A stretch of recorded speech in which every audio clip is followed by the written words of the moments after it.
Samson Bible का एक महान योद्धा। सैमसन को परमेश्वर ने एक खास मकसद के लिए चुना था कि वह इजरायलियों को पलिश्तियों के हाथों से छुड़ा सके। सैमसन ने इजरायलियों का 20 साल तक न्याय किया। जब भी परमेश्वर का आत्मा उस पर जोर से उतरता था, उसमें बहुत सारा बल आ जाता।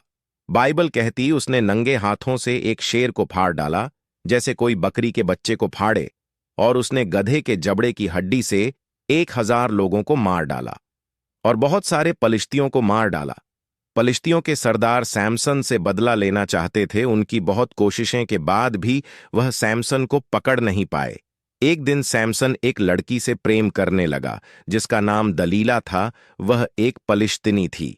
दलीला को सैमसन की ताकत के स्रोत का पता लगाने के लिए पलिश्तियों के सरदारों द्वारा रिश्वत दी जाती है।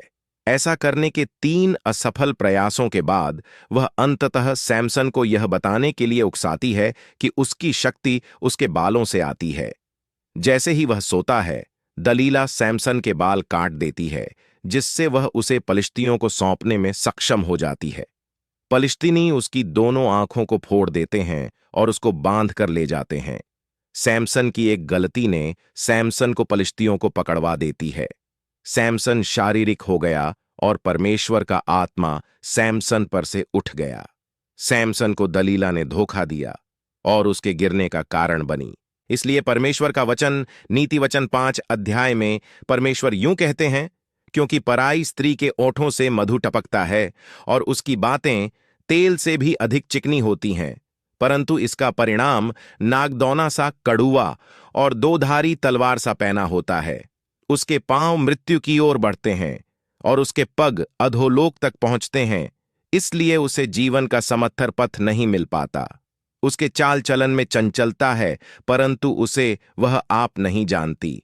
इसलिए अब हे मेरे पुत्रों, मेरी सुनो और मेरी बातों से मुंह न मोड़ो। ऐसी स्त्री से दूर ही रह और उसकी डेवढ़ी के पास भी न जाना।